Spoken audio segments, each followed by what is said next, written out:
Hi, this is Motovlog and welcome to the channel. In this video, we'll talk about why you should not incorporate your motorcycle club. Bit controversial, but hear me out. Let's go.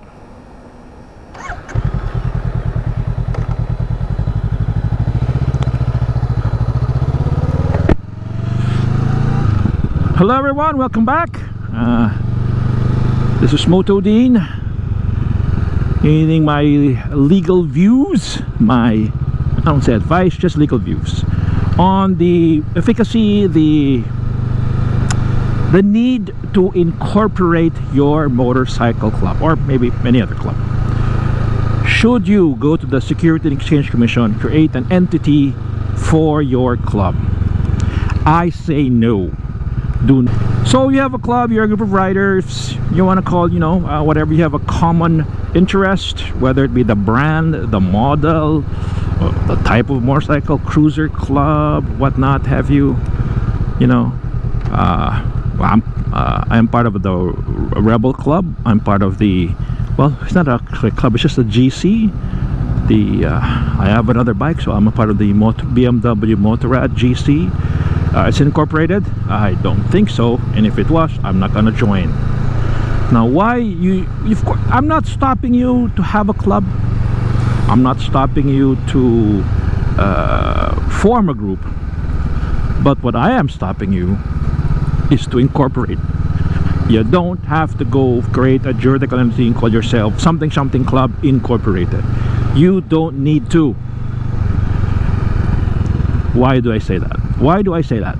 All right, first, it's great and all if you already have a club and you're incorporated, good, but I'll tell you why it's going to be very difficult to maintain. Being a lawyer, lawyers can't prevent themselves from explaining. Sorry, that's what we do. And of course, I'm also a professor of law, so that's my job. All right, so when you incorporate, so to speak, you create an entity. You may look legitimate, but the legitimacy there does not. It's only for the protection. I don't know how it's for though. Usually, incorporation is for business.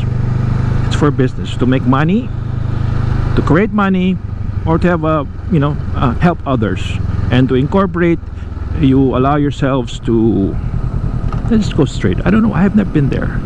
You allow yourselves to go straight. Not straight. Sorry. You allow yourselves to be recognized by the government, so to speak. The thing with the recognition, the thing with the being to incorporate, you have responsibilities. You have obligations. And we all know Filipinos. It's the Nigas Kogon attitude or trait or characteristic where you get excited in the beginning and then in the middle when it gets tough, people leave. Just like a party. Haha. Those are my parties. Anyway, so what happens when you incorporate? First, you need people to create at least 5. Well, we can actually be more than 1, just 2. But then why have a club of 2 people? That's wrong.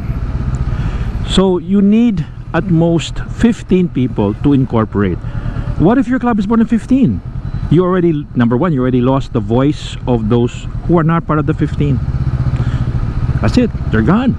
They're not there. They're not on paper. They didn't form the club. They're not founding members. That might create jealousy, some friction.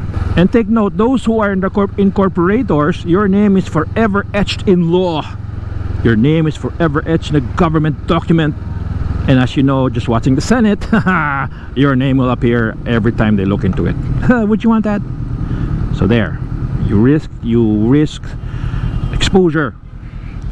Now the hard part of it's easy to form a corporation there with the new laws and all that. It's easy to make a corporation, fill up a document, file it with the SEC within a small amount of time, a short period of time. You get your SEC license, you get your something club incorporated. Oh, you're recognized, you're now legitimate. Well, that's where the trouble begins, because as of 2024, and I started I think 10 years ago, please correct me if I'm wrong, when you create a company in the SEC, Securities and Exchange Commissions, you are now Also registered with the other agencies, with the Bureau of Internal Revenue, the BIR, the SSS, Social Security System, the DOLE, the Department of Labor, Pag-ibig, all the government regulations that wanna get part of your corporation. So you have a registration number for all the agencies, every single one. And here's the thing, if you don't do your requirements in the filing, you will suffer penalties. You will suffer penalties in non-filing, non-registration. Just because you have a number doesn't mean that you're registered. No, it's just a number they give you. It's just a computer generated number. And that's where the trouble begins. Now, so you wanna receive donations, you wanna issue receipts. There's another part of that incorporation. To issue receipts or official receipts or OR, you need to have a physical address, a physical office. Where, and then if no one wants to donate a space, you have to rent. And where will the money come from? You have no money. See, there are so much requirements just to get that piece of paper for official receipt. So and then once you do that, you have to, you have to report every year. Every year you have to do reporting. BIR, SSS, DOLE, every single month the BIR you have to file something. And you're gonna have to hire an accountant for that. And you think your motorcycle club will do that? Nah, they're not. I'm sure of it. So then you ask me, Torny, Motodin, what is the solution? How do we establish ourselves as a group? Look, I'm sure in your hobbies, in your pastime, you already listen to a group. You already listen to a group of people, well, that entertain you. Bands, musicians, groups, musical groups, boy bands, if you will. They're not incorporated. Well, maybe not. They're not. They are known collectively as a boy band or collectively as a band, but they are not incorporated. When they sign musical contracts, whatever contracts, they sign as a group. Each of them will sign individually. Yes, there are only 5, 6, or maybe 3, whatever, like the police, but they don't incorporate. You don't need to. If you want to do some charity work, some, corporate governance, if you will, or corporate responsibility, whenever, but you're not a corporation. If you want to do some, worthwhile projects, just do it as a group. Call yourselves whatever name you want, any name you want, the Rebel Lawyers of Honda, or I don't know, whatever. You don't need to incorporate. You can do everything in the law, in the world, in society without being a corporation. Everybody does that anyway, right? And if it's about donating money, donating goods, whatever, just like any, like in school, in college, I'm sure even in high school maybe, you guys put together money, make a donation drive, and you donate whatever to a cause. You're not incorporated. There's no section C of Saint Can Laundry of this school, and then you donate. No, it's not. It's not. So again, if you have a motorcycle club, enjoy your club.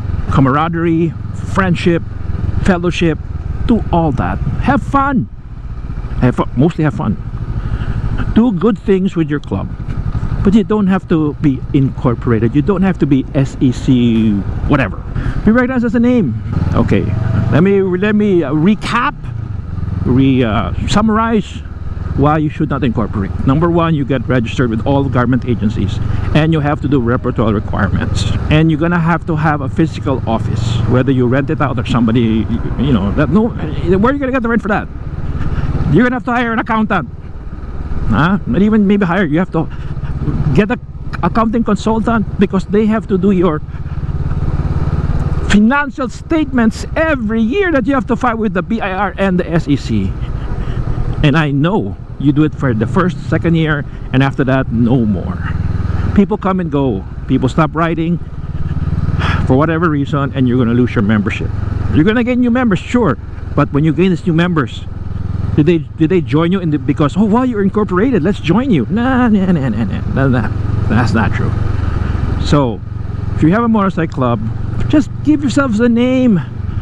Give yourselves whatever you want, but please do not incorporate. it has more headaches. Is there an opposite of headache? I don't think so. Is there? Now, anyway, please, if you have a club, if you have a group of riders, enjoy, ride safe, do good, and don't incorporate. This Moto Dean saying peace. Take care, everybody. Bye bye.